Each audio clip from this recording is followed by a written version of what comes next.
Hello hello hello मेरे प्यारे बच्चों, कैसे हैं आप सभी लोग। आई होप आप सभी लोग बहुत अच्छे होंगे। मैं हूं शशांक सिंह राजपूत, आप सभी का स्वागत करता हूं सीवीटी अड्डा 24/7 पर।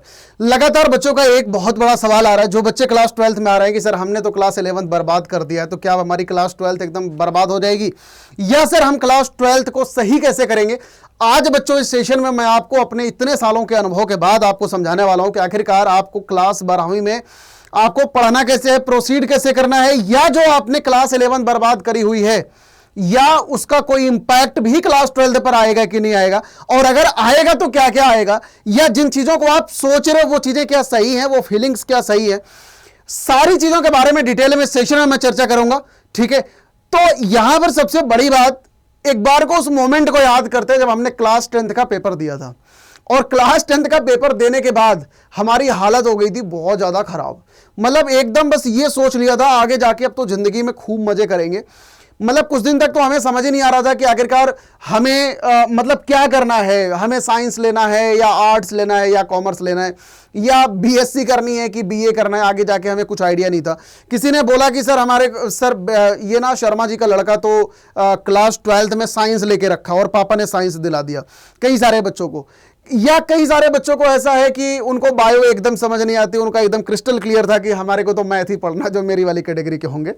ठीक है, मेरा और बायो का बहुत ज्यादा गंदा रिश्ता है तो अगर ऐसा कोई बच्चा होगा तो उसके लिए सबसे बढ़िया चीज है। अदरवाइज क्लास देखो 10th के बाद एक बार बहुत बड़ी दुविधा आई, और इस दुविधा में हम लोगों ने अपना साल बर्बाद कर दिया।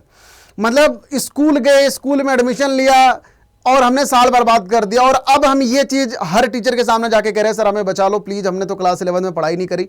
लेकिन बेटा आपको ये एसएसआर का वचन है कि तुमने सिर्फ क्लास 11 बर्बाद नहीं करा है, क्लास 11 बर्बाद करने वाले बहुत सारे बच्चे हैं। मतलब ये सिर्फ इकलौते आप नहीं हो।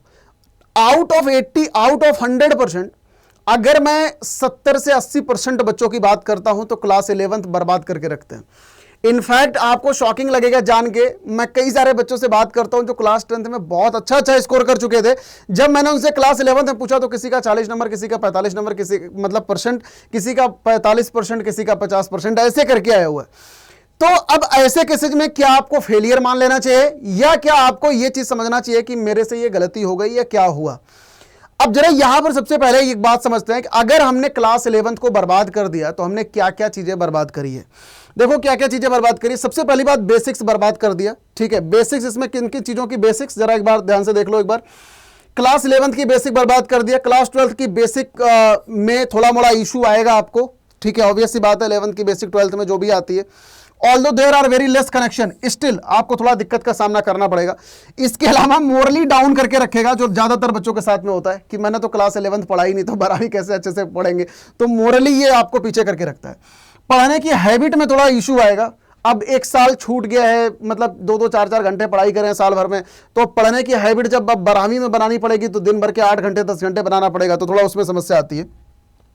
11th और 12th में बहुत बड़ा गैप होता है, अडॉप्टिंग में थोड़ा इशू आएगा। मतलब 11th और 12th में बेटा जमीन आसमान का फर्क है। 11th में तो कुछ है ही नहीं। पर्टिकुलरली अगर मैं मैथ्स की बात करता हूं, मैथ में 11th की math is just like nothing in front of the class 12th की मैथमेटिक्स, कुछ है ही नहीं। तो भाई देखो अब समस्या तो बेटा आनी है। अब यहां पर हमने पाया क्या कि अगर हमने क्लास 11th की मैथ अगर बर्बाद करी तो हमने पाया क्या, हमने जिंदगी के मजे पाए। तो ठीक है यार, बर्बाद कर दी कोई बात नहीं, अब आगे मूव ऑन करेंगे। और कैसे करेंगे? रीस्टार्ट करके। कैसे करेंगे? बाउंस बैक करके। समझ आया? देखो गलती तो बेटा हर इंसान से होती है, लेकिन सबसे इंपॉर्टेंट बात क्या होती है ना, गलती को एक्सेप्ट करना कि हाँ मैंने गलती करी है और कोई बात नहीं है यार, इतनी कम उम्र में गलती कर दी, जिंदगी के मजे ले लिए, और तो क्या चाहिए। अब दोबारा बाउंस बैक करो बेटा क्लास 12th में, अभी भी पूरा साल भर का टाइम है। और अभी आगे मैं जिन बातों का जिक्र करने वाला हूं ना, मैं गारंटीड बता रहा हूं, इस वीडियो के नीचे तुम खुद कमेंट करके जाओगे कि सर मेरे को मजा आ गया, इतनी सारी बातें तो मेरे को पता ही नहीं थी कि ऐसा भी सीन है। तो अब मैं यहां पर आपको डिटेल में सारी बातों के बारे में डिटेल में मैं चर्चा करता हूं। अब आखिरकार आपको आगे करना क्या क्या है। देखो सबसे पहला काम आपको यह करना है, क्लास 12वीं के सिलेबस को अच्छी तरीके से एनालाइज कर लो कि आखिरकार 12th में कौन सा सिलेबस है, कौन सा डिलीटेड सिलेबस है। क्योंकि कई सारी जनता डिलीटेड सिलेबस भी पढ़ रही होती है ओल्ड एनसीईआरटी से। तो मैं यहां पर आपको रिकमेंड करता हूं, आप हमेशा अपने सिलेबस के हिसाब से ही पढ़ो। देखो यहां पर 2 कैटेगरी के बच्चे होते हैं, या तो अगर आपको आगे जाके जेई का पेपर या नीट का पेपर, या अगर आपको सीवीटी का पेपर देना है, तो ऐसे केसेज में आपको ओल्ड एनसीईआरटी रेफर करनी चाहिए। ऐसे केसेज में आप ओल्ड एनसीईआरटी से पढ़ाई करो। हालांकि जेई नीट के लिए तो ओल्ड एनसीईआरटी भी सफिशिएंट नहीं है, आपको और ज्यादा पढ़ना पड़ता है। लेकिन सीबीटी के लिए ओल्ड एनसीईआरटी सफिशिएंट है। ठीक है, अगर आप सिर्फ और सिर्फ क्लास 12 की तैयारी कर रहे हो तो बेटा आप न्यू एनसीईआरटी से पढ़ाई करो। डिलीटेड पोर्शन को अच्छी तरीके से चेक कर लेना, क्या बोर्ड में आता है, क्या बोर्ड में नहीं आता। आपकी तैयारी के दरमियान हमेशा एनसीईआरटी से स्टिक रहना, क्योंकि आपके पेपर में मोस्टली एनसीईआरटी बेस्ड क्वेश्चन और पीवाईक्यूज बेस्ड क्वेश्चन जरूर आता है बेटा। इसके अलावा आपको अगर मैथ जैसे सब्जेक्ट की बात करता हूं या फिजिक्स जैसे सब्जेक्ट की बात मैं करता हूं तो आपको साइड बुक को भी रेफर करना पड़ेगा, क्योंकि सिर्फ NCERT is not sufficient at all for the physics and mathematics. Chemistry के लिए तो फिर भी चल जाती है, आप केमिस्ट्री लाइन बाय लाइन पढ़ोगे तो ऑब्वियस ही बात है चल जाएगी, लेकिन एनसीईआरटी दुनिया में किसी को समझ नहीं आती, तो आपको भी समझ नहीं आएगा। साइड बुक आपको रेफर करना पड़ेगा, क्योंकि मैथ और फिजिक्स की अगर मैं पर्टिकुलरली बात करता हूं तो वहां पर बेटा आपको जो आपकी एनसीईआरटी है वो कम पड़ जाती है, उतनी प्रैक्टिस सफिशिएंट नहीं होती। भैया पीवाईक्यूज सबसे ज्यादा इंपॉर्टेंट होते हैं, पीवाईक्यूज आपको करने पड़ेंगे, एक चैप्टर करो उसके साथ ही साथ हाथों हाथ पीवाईक्यूज करो। कई सारे बच्चे कहते हैं कि सर हम एक बार को सिलेबस खत्म कर लें फिर पीवाईक्यूज करें क्या? बेटा ये गलती आप मत करना, आप हाथों हाथ पीवाईक्यूज करना। चैप्टर नंबर 1 करा, उसके एनसीईआरटी लगाई, साइड बुक लगाई, हाथों हाथ पीवाईक्यूज की प्रैक्टिस कर लो, खत्म कर दो उसको। ठीक है, अब यहां पर आप इन सब कामों को करोगे कैसे, यहां पर डिटेल में आपको समझाता हूं आपको इन सारे कामों को करना कैसे है। सबसे पहली बात, अपने गलतियों को लिखो कि आखिरकार आपने गलती कहां कहां पर करी है। गलतियों को लिखने के बाद अपने आप को थोड़ा सा डांटोगे तो जो कहीं पर कई सारे बच्चे social media, Instagram, Facebook, Twitter, ये दुनिया भर की नौटंकी कर रहे थे, सारे सोशल मीडिया ऐप्स को अनइंस्टॉल करो। आपका जो टाइम है ना, टाइम का ऑडिट करो कि आखिरकार आप कहां पर कितना टाइम आपने खराब किया है। बेटा देखो, गलती ना एक बार होनी चाहिए। चाणक्य ने कहा था ना कि हमेशा इंसान को ना दूसरों की गलतियों से सीखना चाहिए। खुद की गलतियों से सीखोगे तो पूरी उम्र छोटी पड़ जाएगी, तो आपको ना हमेशा खुद की गलतियों से सीखना चाहिए, इनफैक्ट दूसरों की गलतियों से सीखना चाहिए, खुद की गलती से नहीं। ठीक है, तो आपने एक साल को बर्बाद कर दिया, कोई बात नहीं यार, अभी टाइम है, अब ये साल बर्बाद नहीं होने देना चाहिए, क्योंकि क्लास 12 का स्कोर कार्ड हमारी पूरी जिंदगी के लिए बेटा आइडेंटिटी होता है। रिश्ते वगैरह भूल जाओ, रिश्ते नाते सब भूल जाओ, दोस्ती यारी सब भूल जाओ। अब 8 से 10 घंटा बेटा आपको पढ़ाई करनी है। आपको अपना गोल ये रखना है कि मेरे को कैसे भी करके 95-96% नंबर लेके आना है। मैं ये नहीं कह रहा है कि लेके ही आना है, लेकिन एटलीस्ट हम बेटा प्रयास तो कर सकते हैं ना ये पूरा साल भर, है कि नहीं। अब यहां पर देखो, बॉटम लाइन कुल मिला के बात यही है कि अपने टाइम को एक बार देखो, आप कहां कहां पर गलतियों को कर रहे थे। उन सारी गलतियों पर यार हमारे को काम करना है, बाकी हम आराम से बेटा आगे स्कोर कर सकते हैं, ऐसी कोई बड़ी बात नहीं है। यहां पर एक नीड होगी आपको, जो कि है परफेक्ट गाइडेंस की, क्योंकि 12वीं का जो स्कोर है ना, आप ये मान के चलो अगर आप बेटा सेल्फ प्रिपरेशन करोगे ना तो यार 75-80 नंबर से ज्यादा बच्चों के जनरली उठते नहीं है। मैं ये नहीं कह रहा कि नहीं कर पाओगे, मैं ऐसा बिल्कुल नहीं कह रहा, आप डेफिनेटली कर पाओगे, लेकिन आपको इतना रिस्क लेना नहीं चाहिए। आपने अगर क्लास 11 बर्बाद करी है ना, आप किसी टीचर की गाइडेंस के अंदर बेटा आप पढ़ाई करो, आप सेल्फ स्टडी मत करो, क्योंकि फिजिक्स और मैथमेटिक्स जैसे अगर मैं पर्टिकुलरली साइंस की बात में करता हूं, खुद से मैनेज करने में बहुत बड़ी समस्या हो जाती है। कॉमर्स में जैसे मैं अकाउंटिंग की बात करता हूं, अकाउंट्स वगैरह खुद से मैनेज करने में हालत खराब हो जाती है। तो इससे बेहतर है यार अपनी जिंदगी के ऊपर बेटा खुद के ऊपर थोड़ा सा खर्च करो, उसके बाद ही आप अर्न कर पाओगे। तो मैं इस वजह से बार बार आपको ये बात कह रहा हूं, आप किसी ना मेंटोर के अंदर में, किसी गाइडेंस के अंदर में पढ़ाई करो।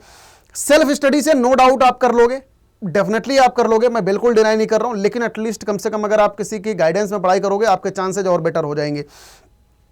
इसके अलावा जो क्लास 11th की बेसिक्स है उसको आपको स्ट्रॉन्ग करना पड़ेगा। मैंने इसी वजह से आपको बोला, क्योंकि 11वीं बर्बाद है। 12वीं में जब आप सीधा क्वेश्चन करोगे तो बनेंगे नहीं, क्योंकि 11th की बेसिक्स बहुत काम की होती है, पर्टिकुलरली साइंस में, तो क्योंकि साइंस में सब कुछ लिंकेज है यार। मैथ्स में अगर कहीं पर एरिया ऑफ द ट्रायंगल आता है तो उसका कोऑर्डिनेट ज्योमेट्री का लिंकेज क्लास 10th से होता है।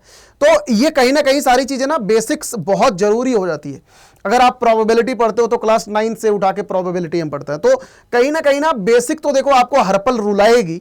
इसी वजह से मैंने आपको बोला कि आपको ना एक परफेक्ट मेंटोरशिप की जरूरत होती है। अब यहां पर ना जो मैं अब चीज में समझाने वाला हूं, ये चीज तुम्हारे को कॉन्फिडेंट बूस्ट कर देगी।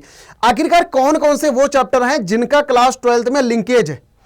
देखो यार, पर्टिकुलरली ना बेटा मैं मैथ पढ़ाता हूं, तो मैं आपको मैथ के बारे में ही मैं डिटेल में समझाऊंगा, बाकी सारे सब्जेक्ट के बारे में, बाकी सब्जेक्ट के पर्टिकुलर फैकल्टी जो कि उस फील्ड में एक्सपर्ट है वही आपको समझाएंगे।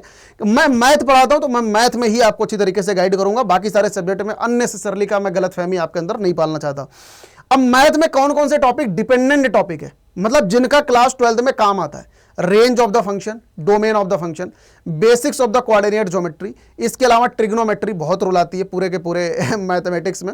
इसके अलावा basic of the geometry, triangle क्या है, रेक्टेंगल क्या है, रोम्बस क्या है। इसके अलावा यार basics of the 3 dimensional geometry भी है, जो कि इसमें आई थिंक मैंने लिखा नहीं है। इसके अलावा बेसिक पॉलिनोमियल, 2 डिग्री पॉलिनोमियल को कैसे सॉल्व करते हैं, 3 डिग्री को कैसे सॉल्व करते हैं, बेसिक पॉलिनोमियल के जो फॉर्मूलाज हैं वो सारे बहुत काम के हैं। अब यहां पर कुछ एक ऐसे टॉपिक जो कि जिनका लिंकेज नहीं है क्लास 11 से, अब ये लिस्ट तुम जान के ना तुम्हारे अंदर कॉन्फिडेंस बूस्ट हो जाएगा। मैं गारंटी के साथ में कह रहा हूं, सेशन के नीचे कमेंट करके जरूर जाना कि सर हाँ मेरा कॉन्फिडेंस अब सच में दोबारा लौटा है, जो कॉन्फिडेंस मर चुका था। भैया अगर मैं यहां पर सबसे पहले आप लिस्ट देख लो, चैप्टर नंबर 1 रिलेशन फंक्शन, मैं मैथ की बात कर रहा हूं, बाकी सारे सब्जेक्ट के नहीं। Chapter number 2 IDF, chapter number 3 matrices, determinant, continuity, differentiability, AOD, integral, application of the integral, differential equation, vector, 3D, linear programming problem, और इसके अलावा प्रोबेबिलिटी। तुमको लग रहा है ये तो सर आपने पूरी क्लास 12 की मैथ्स बता दी, ये तो सर मतलब ये तो इंडिपेंडेंट आपने चैप्टर क्या बताया, ये तो आपने पूरी मैथ की लिस्ट दे दी। तो भैया पूरी मैथ ही इंडिपेंडेंट है।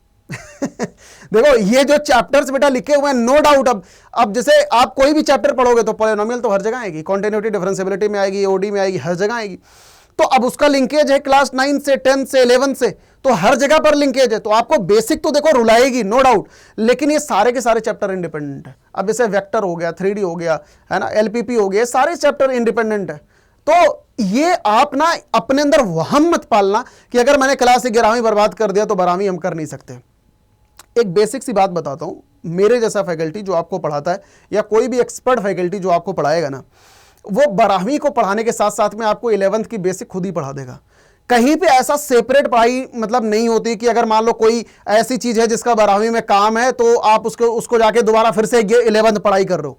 मतलब आपको ना कोई भी एक्सपर्ट फैकल्टी ये चीज नहीं बोलेगा कि आप जाके दोबारा क्लास 11th पढ़ाना चालू कर दो। मतलब क्लास 11th में जो दुनिया भर के चैप्टर्स हैं दोबारा एक बार पूरी फिजिक्स, केमिस्ट्री, मैथमेटिक्स उठा के पढ़ना चालू कर दो, बिल्कुल भी ऐसा कोई नहीं करेगा। क्योंकि हर फैकल्टी यार देखो अपने आप में मजा हुआ होता है, आपको क्लास 12 के साथ में 11th की बेसिक ऑटोमेटिकली क्लियर कर देगा। लेकिन हाँ थोड़ी सी तो देखो समस्या होगी। अगर क्लास 11 बर्बाद कर रखा है, अब ऑब्वियस सी बात है कहीं पॉलिनोमियल सॉल्व करना नहीं आएगा तो सबसे पहले तुम्हारे को सीखना पड़ेगा। लेकिन जब टीचर सिखाए तो उतनी देर में तुम सीख लो, आराम से तुम्हारा काम बन जाएगा। तो आई होप यार सभी मेरे बच्चों को सारी बातें समझ आई होंगी, ठीक है। और अगर क्लास 11 बर्बाद कर दिया है बिल्कुल टेंशन मत लो, हम लोग आपके साथ में खड़े हैं, पूरी की पूरी अड्डा 24/7 की टीम आपके साथ में खड़ी है। बेटा एम्बिशन बैच 2025 का जो भी हमारे बच्चे क्लास 12 में गए हैं उनके लिए सबसे ज्यादा नंबर 1 का बैच है।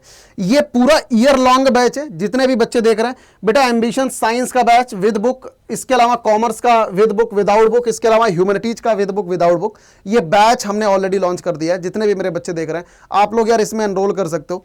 कोई भी बच्चा अगर एनरोल कर रहा है, मैक्सिमम डिस्काउंट कोड बेटा Y457 आप यूज कर सकते हो, ठीक है। तो ये डिस्काउंट कोड आप लिख लेना, Y457 डिस्काउंट कोड आप यूज करोगे। Y457 डिस्काउंट कोड यूज करने का सबसे बड़ा बेनिफिट आपको यह है कि आपको मैथ की ब्लैक पीपीटी 3.0 मिल जाएगी, जो कि complete one stop single solution है आपके बोर्ड का और सीवीटी वगैरह के लिए।